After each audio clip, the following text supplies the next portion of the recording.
Hello everyone, Assalamu alaikum. My name is Hijab Afar Kwali and I am a student of Rehan School Kurangin campus. I am studying in class 7. My class name is the Future Navigators. So today we have the very honorable and grateful guest whose name is Miss Dr. Gabrielle. So today's I know herself and I know her life journey. So welcome to our guest. So hello ma'am, how are you? I'm good. How are you? I am also good.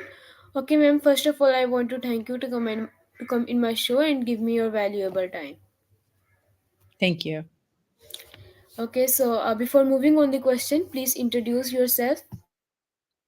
I am Gabrielle, and I'm a leadership coach, speaker, and trainer in Florida in the United States, America.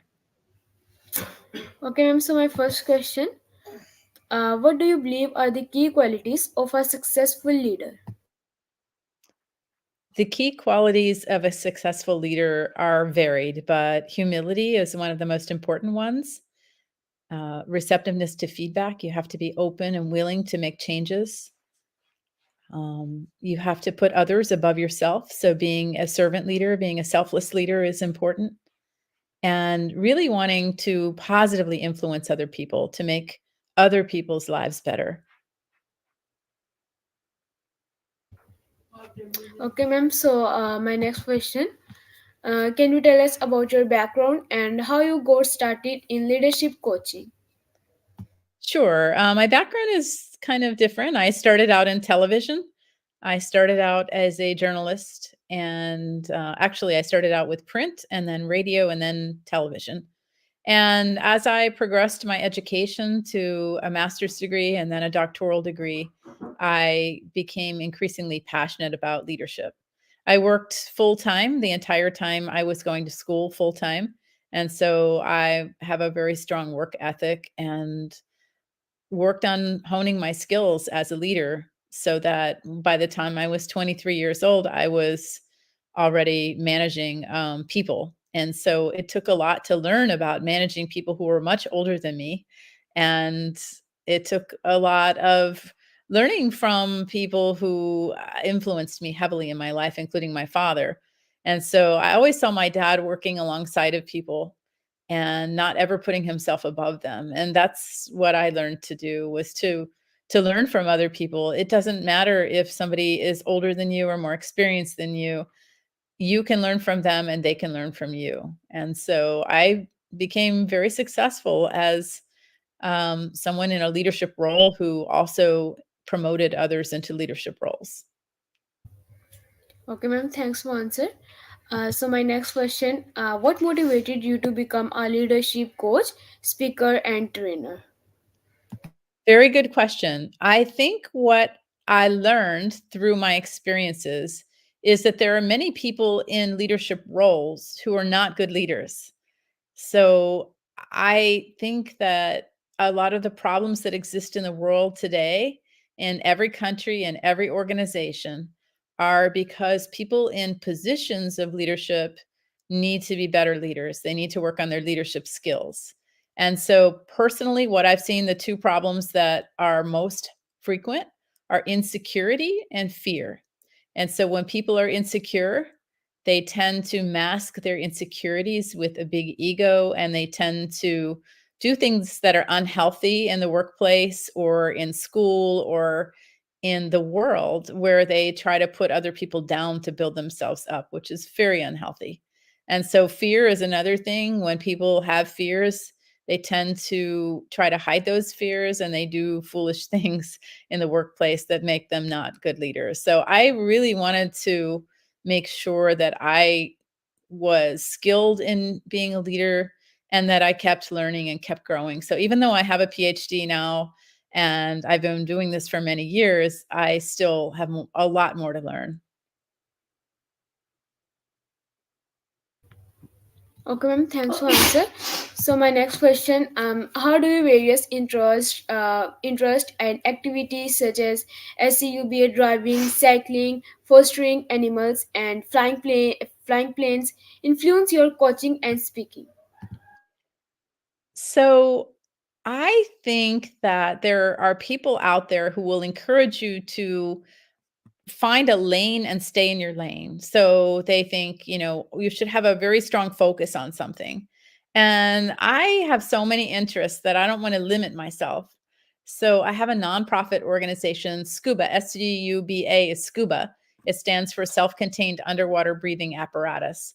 And so I take people scuba diving, I take them under the ocean, I take them in the springs. And I have a nonprofit organization that is a charity that works with people with disabilities. And I work with people who don't have disabilities as well. But it really is so awesome to get to see people of all abilities doing things they never thought were possible. So for me, the longest time I kept my two lives separate. I have my professional career, and then I had this volunteer thing that I was doing. But now I see the interconnectedness of them and that it really is about leadership in both of those roles. And so I find that when you have a very good leader, they are going to focus on self-care, they're going to focus on things that are important to them. So like for me, I ride my bicycle. Almost every day I ride my bicycle. And so I rode my bicycle today, and I will ride my bicycle tomorrow, and I will scuba dive this weekend. And all these things are important to me. So I'm always going to make time for things that are important to me. Amazing.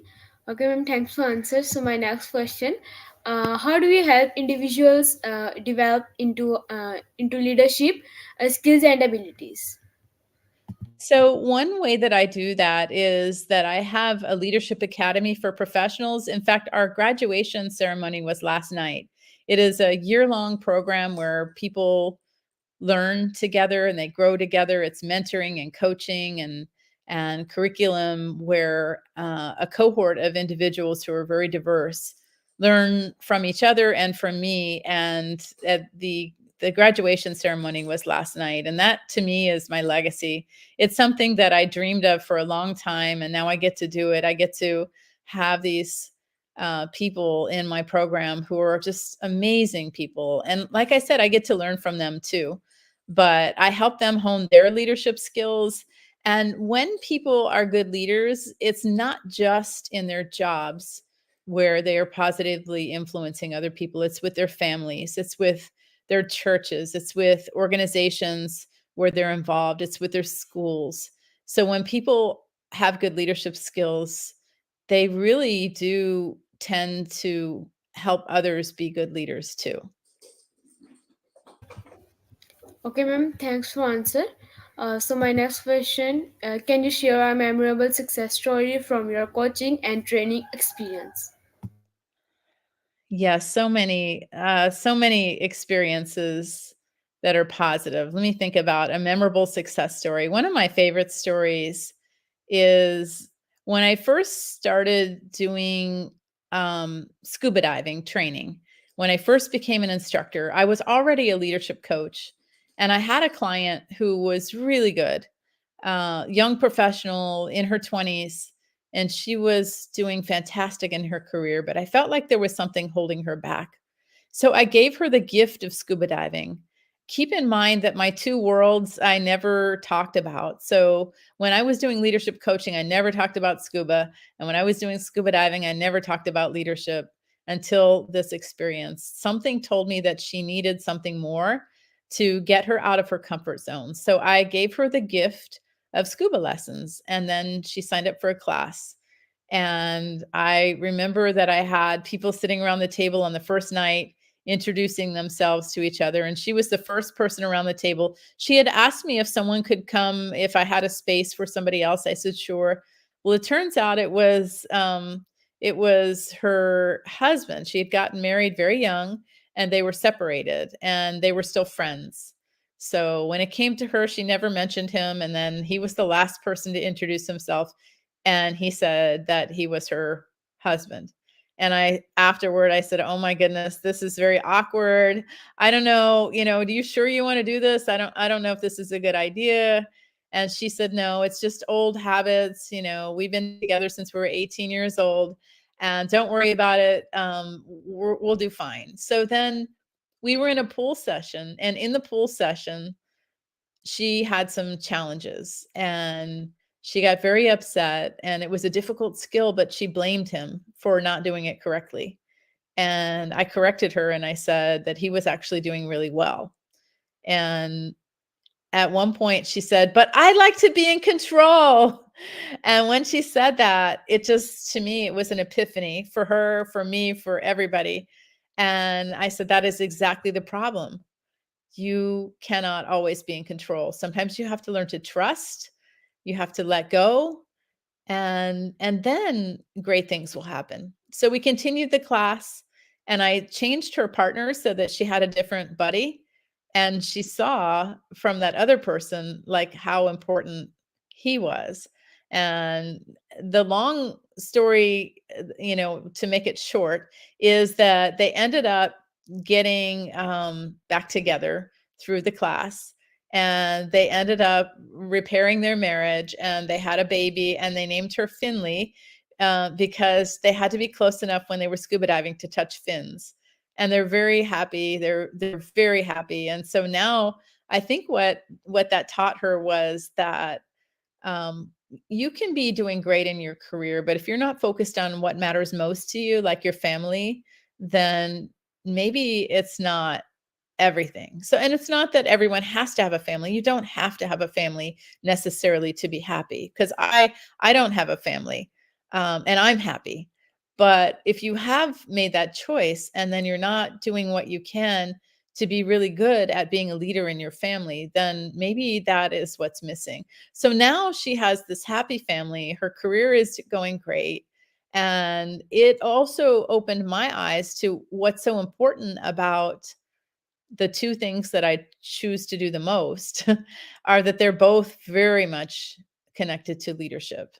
And so now I always talk about scuba in my leadership training, and I always talk about leadership in scuba. Amazing. Mhm. Okay, ma'am. Thanks for answer. So my next question: what challenges do you commonly encounter when coaching individuals on leadership? So I think that some common challenges that I see are, I mentioned before that people are insecure. They have insecurities.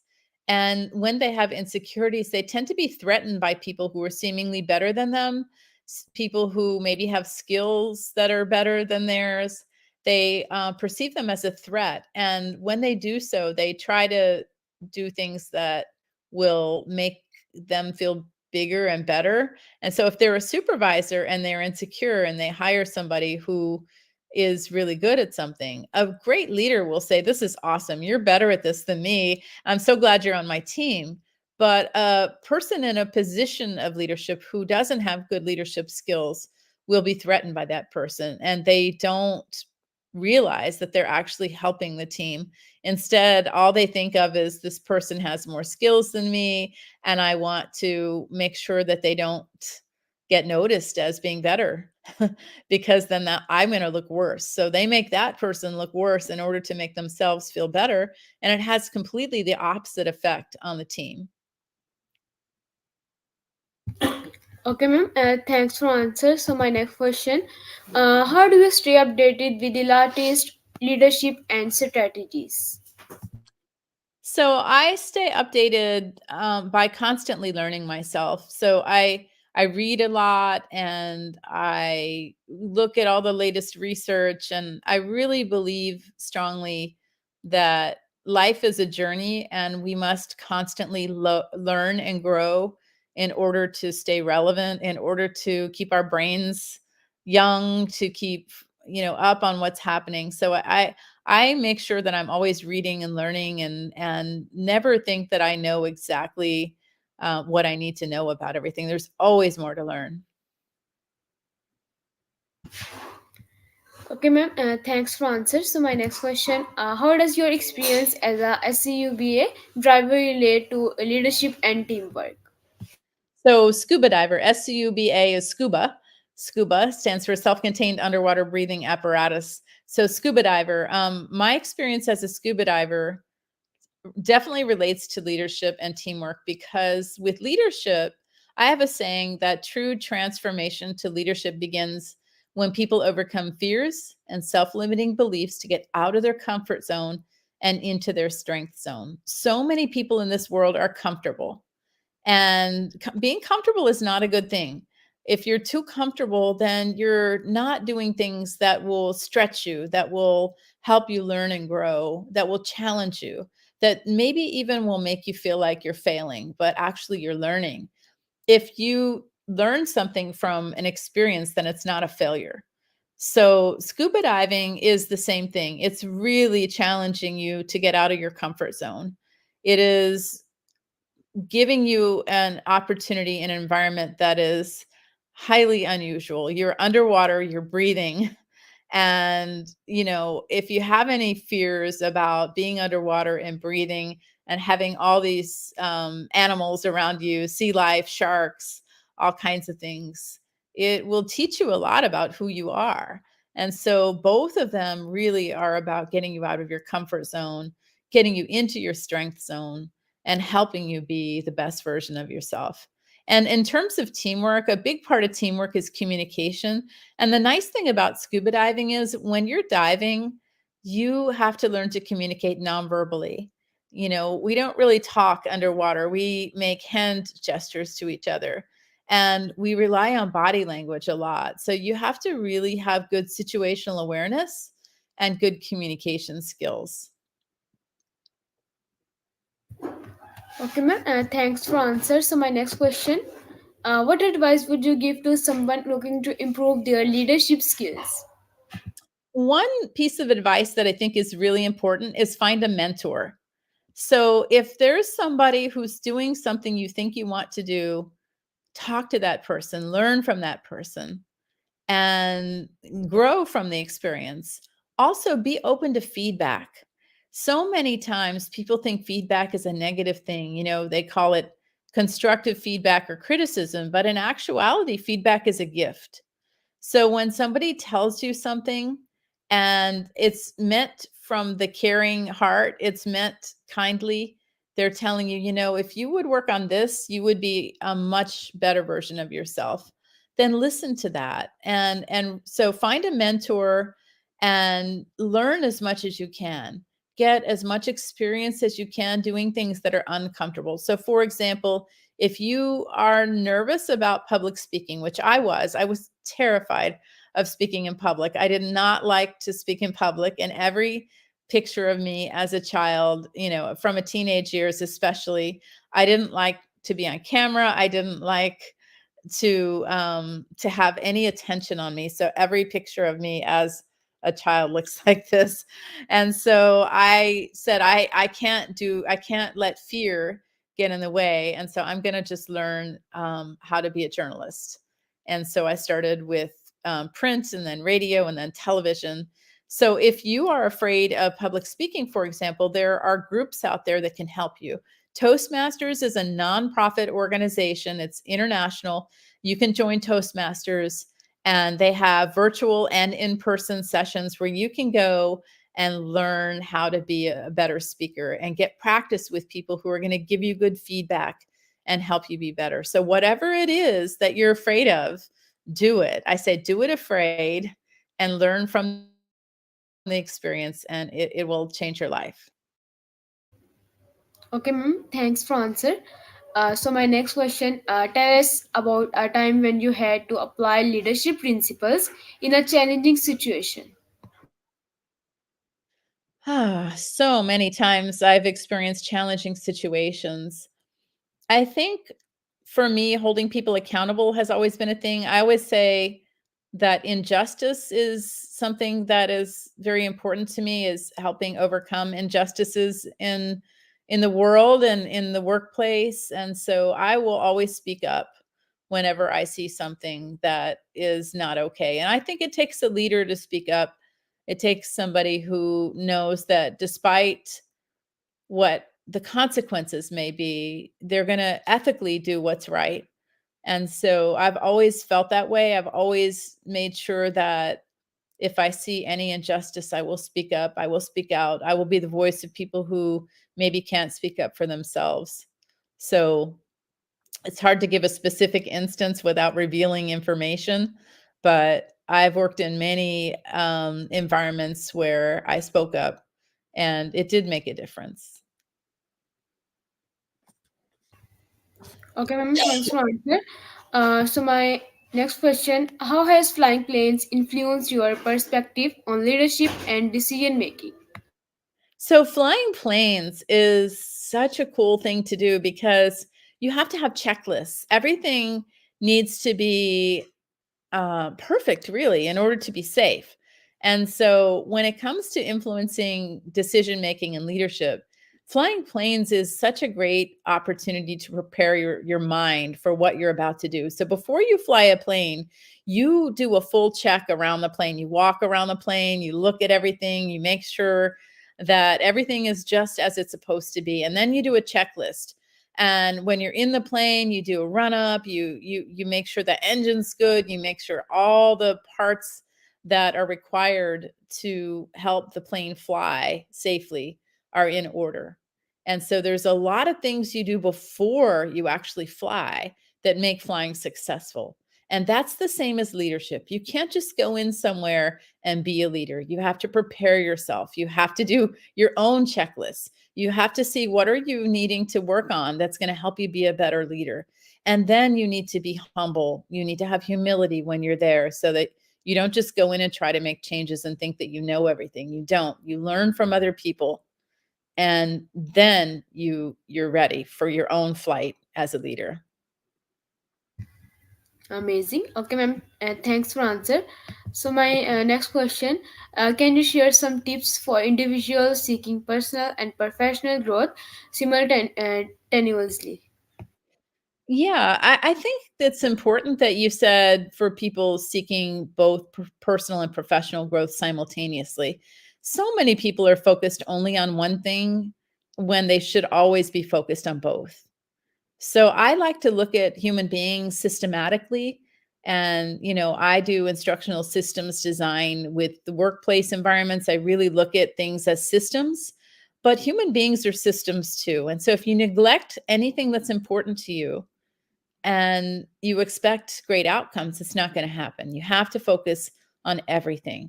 So I have a wheel that I use in all my leadership coaching, and it includes many aspects of personal and professional. And, I would say that there are people out there who would criticize that and who would think, well, no, you just need to work on professional. But if you neglect yourself personally, if you don't take care of yourself, if you don't exercise and make sure that your health is in good order and your brain is in good order, and if faith is important to you, that is in good order. If you're neglecting something, it's going to impact other things. So I think that really good leaders focus on personal and professional simultaneously all the time. So for me, when I hear people say I don't have time to insert whatever's important to them, I don't have time to read a book, I don't have time to study, I don't have time to exercise, what I tell them is that is code for it's not a priority. So it's not a priority. If you say that you don't have time to study, then you're saying school is not a priority, learning is not a priority. If you say you don't have time to exercise, then you're saying you are not a priority. You are not taking care of yourself. So it is important to make sure that your priorities are in alignment with your values and that you work on everything personally and professionally. Okay, ma'am. Thanks for answer. So my last question: what are your future goals and aspirations as a leadership coach, speaker, and trainer? I feel so fortunate that I get to do exactly what I want to do and when I want to do it. So last night, when the Leadership Academy graduation happened, and we had all these people coming back from previous classes, virtually and in person, and everyone was just saying how it changed their life, that I feel like that's legacy. So I want to keep doing that. And I want to grow the nonprofit organization and build a warm water aqua therapy center. And that is a really big thing that I want to do. But I also want to make it a training center for people with disabilities, because in America, anyway, people with disabilities are the most underemployed and unemployed segment of the population. And so I want to make sure that everyone has opportunities regardless of their circumstances.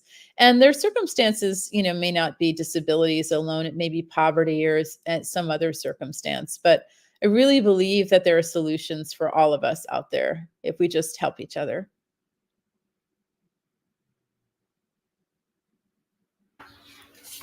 Amazing. Okay, ma'am. Thanks for answer and thanks for your valuable time and give me opportunities and share the insightful knowledge. Thank you. It's so nice to talk to you. Okay, ma'am. So lastly, I invite you my school at Rehan School, Krongi campus. When you come in Pakistan, please visit our school. I will be there in next month. I'll be in Pakistan next month. Oh, amazing. So, okay, viewers, I'm Hijab Upper Kwali and my guest, Dr. Gabrielle.